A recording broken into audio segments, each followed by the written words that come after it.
Good morning students. In class la ray optics lesson la example 6.10 பார்க்கலாம். ஒரு optical fiber it is made up of core. First core இருக்கும், அதுக்கப்புறம் cladding இருக்கும், அதுக்கப்புறம் ஒரு outer surface.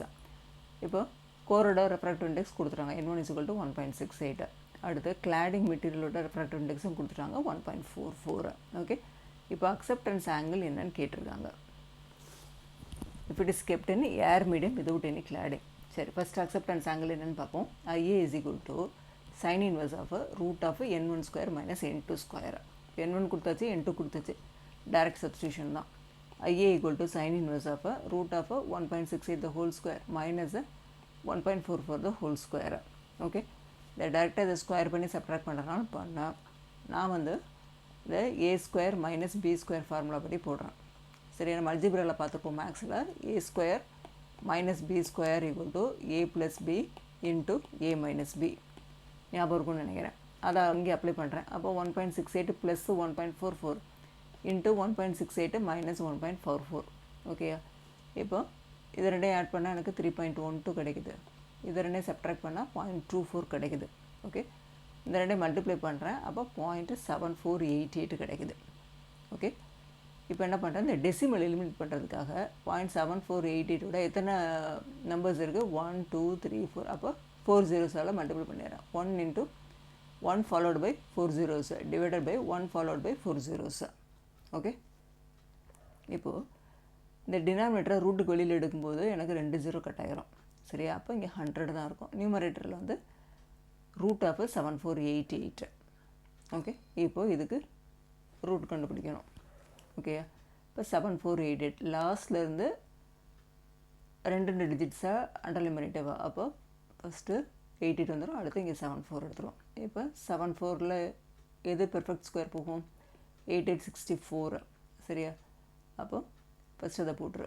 64 இதை லெஸ் பண்ணால் 10. இது எப்போயுமே 2 டிஜிட்டை தான் எடுக்கணும். இப்போ 88. இப்போது இது 8 into 2 16. இப்போ 16 பக்கத்தில் ஏதாவது ஒரு நம்பர் போடணும். அந்த number into the same number வந்து மல்டிப்ளை பண்ணேன். எனக்கு அது 166 into 6 வந்து எனக்கு 966 இருக்குது. ஓகே, இப்போது இதை செப்ராக்ட் பண்ணால் 122 வருது. எனக்கு இது போகாது. ஸோ ஒரு டெசிமல் பாயிண்ட் வச்சுட்டு டபுள் ஜீரோஸ் போட்டுக்கிறேன். சரியா, இப்போ அகெயின் 86 into 2 எவ்வளவு, 172. இங்கே 6 போட்டேன்னா 6 into 6, அப்போ 10 356 வருது. நான் இதோட ஸ்டாப் பண்ணிக்கிறேன். 86.6ஓட ஸ்டாப் பண்ணிக்கிறேன். ஓகே, இப்போ இங்கே என்ன வரும், ரூட் ஆஃப் 7488 வந்து 86.6, அதை டிவைட் பை 100. அப்போ 2 டெசிமல் தள்ளி வச்சுக்கோ, 0.866 தான். இப்போது இந்த புக்கில் உள்ள டேபிளில் வேல்யூஸ் பார்த்தீங்கன்னா 60 degrees வருது. சரியா, அப்போ அக்செப்டன்ஸ் ஆங்கிள் வந்து 60 degrees. இதில் இன்னொரு கொஸ்டின் என்ன கேட்டிருக்காங்கன்னா, if there is no cladding n2 equal to 1. சரியா, நோ கிளாடிங் அப்படின்னா இந்த இடத்துல ஏர் ஆக்குப்பை பண்ணியிருக்குன்னு எடுத்துப்போம். அப்போ n2ஓட வேல்யூ வந்து 1. இப்போ IA is equal to sin inverse of root of n1 square minus n2 square. Instead of n2 write 1. அப்போ n1 square minus 1. இப்போ sin inverse of root of 1.68 square minus 1. அதுதான் a square minus b square ஃபார்ம்லேயே போடுறோம். Okay, அப்போ sin inverse of 1.68 plus 1, இங்கே 1.68 minus 1 எனக்கு 2.68 into 0.68 வருது. Okay, இதை ரெண்டையும் மல்டிப்ளை பண்ணுறேன். 1.8224 இருக்குது. ஓகே, இது 4 டெசிமல் பிளேஸ் தள்ளி இருக்கிறதுனால 1 followed by 4 zeros மல்டிப்ளை பண்ணிடுறேன். ஜஸ்ட்டு டெசிமல் அவாய்ட் பண்ணுறதுக்காக 4 டெசிமல்ஸை இப்போ இதை எடுத்துடலாம். ஓகேயா, இப்போ என்ன வரும், 18224 டிவைடட் பை 10000. இதை ரூட்டை விட்டு வெளியே எடுக்கும்போது 100 ஆகிடும். ஓகே, அப்போ sine inverse of root of 18224. இப்போ ஸ்கொயர் ரூட் எடுக்கணுமா, லாஸ்ட்லேருந்து 2 டிஜிட்டாக மார்க் பண்ணிகிட்டே வந்தேன்னா ஃபஸ்ட்டு 1 தான் இருக்குது. இப்போ ஃபஸ்ட்டு பெர்ஃபெக்ட் ஸ்கொயர் வந்து 111 தான். இப்போ அடுத்த டபுள் டிஜிட் 82னா 1 into 2 2. இப்போ 3 into 3, அப்போ 23 into 3 எவ்வளவு, 69. ரிமைனிங் வந்து 13. இது அப்படியே டபுள் டிஜிட் கீழே கொண்டு வரும், 24. இப்போ 13 into 2 வந்து 26. ஓகே, 64 into இந்த இடத்துல 4 போட்டுக்கோ, அப்போ தான் கரெக்டாக வரும்.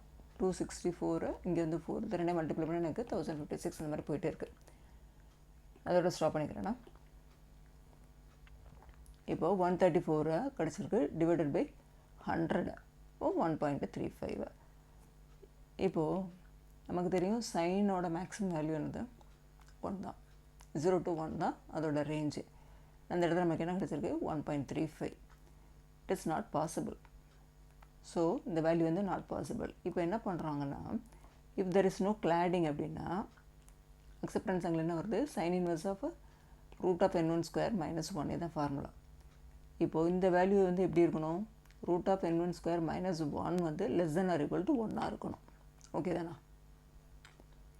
மேக்ஸிமம் வேல்யூ ஆஃப் சைன் 1 அப்போ 1 இருக்கலாம், இல்லை அதை விட கம்மியாக இருக்கலாம்.